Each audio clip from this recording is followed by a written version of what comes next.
Aujourd'hui, nous avons d'un côté la recette pour des crêpes réussies. Vous aurez besoin de farine, de levure, de sucre, d'œufs, de beurre, de vanille et de sirop d'érable. Très important, le sirop. De l'autre côté, la recette parfaite pour un projet d'équipe. 2 préposés motivés à améliorer l'accueil et l'orientation de leurs nouveaux collègues. Mais d'abord, comment est né ce projet? Sylvie et moi, on s'est rencontrés dans le cadre d'une formation fin de vie. Puis quand Sylvie s'exprimait tout au long de la formation, parce qu'on s'est rencontrés quand même assez souvent, et puis j'ai vu en Sylvie, mais un cœur gros comme ça, elle s'exprime donc bien, puis elle parle avec son cœur, tu sais. Je sais pas. À l'heure du dîner que ça a déclenché, cette histoire-là. Ah, peut-être. On était après dîner, ça a dit « j'aimerais ça, faire quelque chose. » Ah, peut-être. Puis ça a fait pouf, ça a commencé. Finalement, quand l'idée du projet est venue, il fallait quelqu'un pour m'aider à démystifier tout ça. Que j'ai dit, ouais, c'est qui pourrait faire l'affaire? Mais j'ai pensé tout de suite à Sylvie. Un projet initié par 2 préposés, c'est bon, ça. Mais quels sont les objectifs? Les objectifs du projet, c'est bien sûr de créer une équipe d'orienteurs qui sont là parce qu'ils aiment ça, enseigner, premièrement, qui sont disponibles, qui sont patients. Donc, on cherchait des gens vraiment avec des qualités précises, avec un programme qui est un petit peu plus soutenu aussi, donc des documents qui n'existaient pas avant.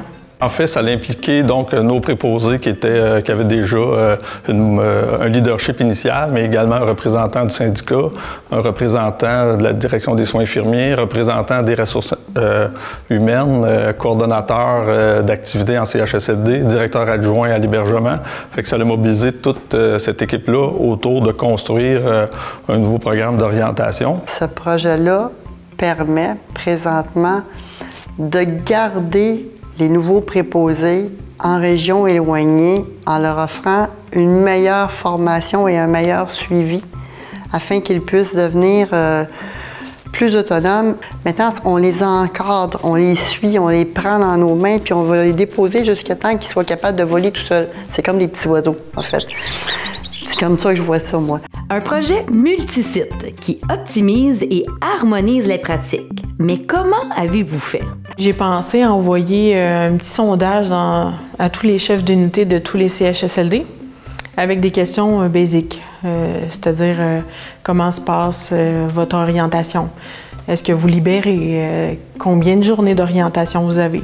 Donc, avec le recueil de ces réponses-là, on a déterminé qu'il y a des problèmes qui revenaient, qui étaient courants. Un nouveau programme avec des PAB orienteurs et des nouvelles recrues. Mais comment ça fonctionne? Donc, tout d'abord, à la journée d'accueil, ça commence là en présentiel avec une PAB orienteur qui est là pour montrer tout le travail, toute la documentation qu'on a à remplir dans notre CIS. Il y aura des orientations, bien sûr, de jour, de soir, de nuit. Qu'est-ce qu'on fait en CHSLD? On n'est pas en hôpital, on n'est pas en CLSC.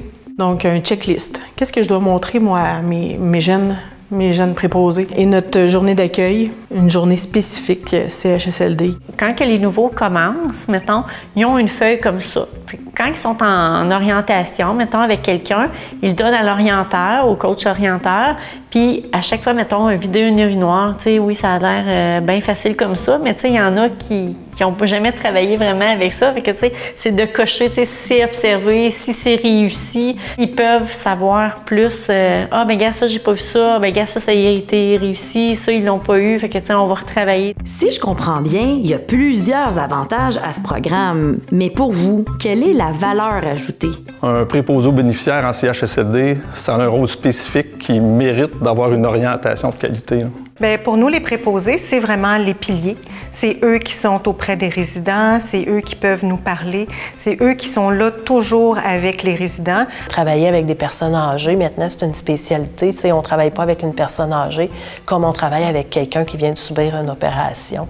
C'est complètement différent parce que vu le milieu de vie puis tout ce qu'on veut apporter. Souvent, quand tu es nouveau, tu vas avoir le stress du temps, tu vas « Ah, je rentre pas dans mes temps » tout ça. Tandis que là, j'ai eu le temps de me familiariser à tout l'environnement, dans le fond. Donc, vous êtes fiers de ce projet-là? C'est le plus beau projet du monde parce que c'est fait par des PAB pour des PAB dans le but d'améliorer la qualité du service à notre client, dans le but de mettre de l'humanitude dans le soin. L'initiative vient rarement des préposés, ça vient toujours de plus haut, des cadres, des directeurs, des infirmières. Et puis c'est rare qu'une préposée ose. Elle en a mis de la graisse de doigts que j'appelle sur des claviers. Elle en a mis, parce que moi, c'était pas ma spécialité. Moi, ma spécialité, c'est le cœur, elle, c'est la tête.